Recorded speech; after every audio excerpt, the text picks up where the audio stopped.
Here we are at Lincoln Peak for this talk with Dr. Scott Burns on terroir and the geology of wine. We're Lincoln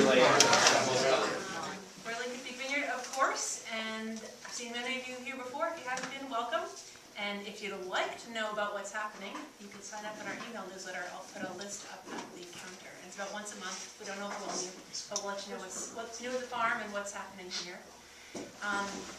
We got an email from Jeff over at Middlebury College probably about a month ago, and he said, I've got a really exciting speaker coming into town. He's a geologist, but I promise he won't make it too technical because he's also an expert in terroir. Would you like to have him by?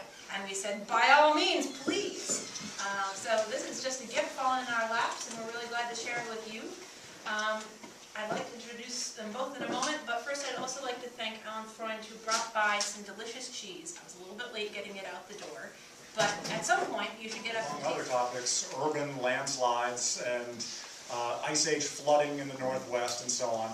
But I knew that Scott also had a history of studying terroir, the relationship between geology and soils and climate, and the flavors of the resulting wine. And I thought, maybe if we could get him to come to Middlebury and give a geology lecture in the geology department during the day, he could also give a lecture somewhere, maybe to a more general public audience on terroir. And where would we hold such a lecture? And then I sent that email to Sarah. So it really worked out great. Scott did indeed give a great lecture this afternoon in the geology department of the college, and I have high hopes that he'll give another one now.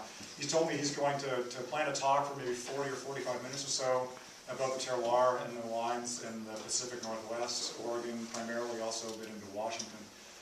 And then he's looking forward to taking questions from you and sticking around and chatting with any of you who want to pick his brain further. So that's the plan. I'm glad to see so many of you have come out for this evening. Please join me in welcoming Scott Burns.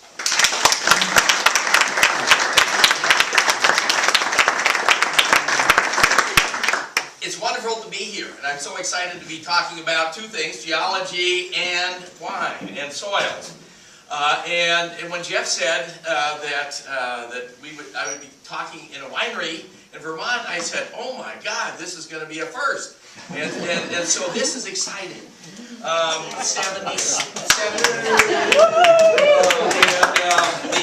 The yearbook of the college where I taught dedicated the yearbook to me. And so these are some of the wines that me had made that year in the lab. And so just, you got to show your credentials at the beginning. The elements of the vineyard. It's the bedrock geology. It's the soils. And when we talk about the soils, it's the texture, how much sand, silt, and clay that is there. The structure, how those particles are put together. The depth of the soil that you have got. The drainage. And then I'm going to add color and age in there because in Oregon it is very important. You want the redder the soil, the better the soil, and the redder the soil, the older the soil that you have got. And then orientation of the slope and the elevation. All of these make up the terroir. The rest of that's from the soils, but what really makes the plants produce grapes that are very special are all these trace elements that are down here that are in the soils too. And if you have certain ones, those it will be helpful. Why? They're going to go into making a lot of the. And the guy said, "Left the floodplain. There's not much soil there. It's just all rocks." He said, "Show it to me."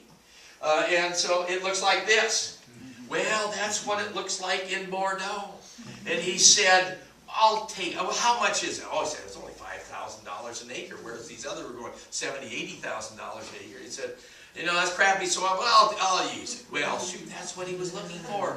And he has produced his wines have not gotten below a 95 in the wine spectrum. Appellations in the Willamette Valley are all based on terroir. So what I tried to do was talk a little bit about terroir in general, the importance of soils and geology in terroir as part of the package, and then use an example of Oregon. So thank you very much for the chance to come and talk to you tonight. It has been for me, it's wonderful to see such a great crowd coming out, and I know all of you love wine, and so that's wonderful. So thanks for the chance to come and talk to you tonight.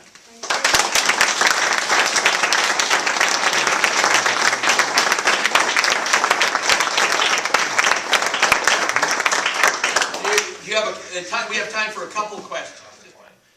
The winemaker would have to be working with no chemical fertilizers, very low yields, gentle handling of the grapes at harvest, ambient yeasts, leisurely fermentations, no fining or filtration. Is it sort of something that you either achieve it or you don't, or is it because everybody is using the word terroir now, and it seems to me that very few people really have. But I mean, there are different levels of terroir. I mean, that bottle still is going to have terroir. It's going to have a taste from the place where it is. Now, it's been manipulated. And what you're talking about is a true purist terroir, where you are not manipulating and everything. But remember I said there were factors, the 7 factors at the beginning. The true terroir doesn't include the winemaker, but the winemaker will change things and manipulate things. And he or she is still going to produce a bottle that is unique to that particular area. And so that is your terroir. So it does have it. It's just what type. Some wineries are going biodynamic, which are closer to the pure one. It's less use of fertilizers and spraying the terroir in those cases. So there are lots of approaches, but even the one that has been highly manipulated has, to me, a terroir. And it's a distinctive thing. So when we had this first North American terroir conference in Davis, there were 250 of us, and there were representatives from Germany and Spain and France and all over the world, all the major grape growing areas. We spent 3 days discussing what terroir was. We drank a lot of wine. We had a lot of fun. And there was no, people did not agree on anything. So there are lots of different approaches and ways of defining what terroir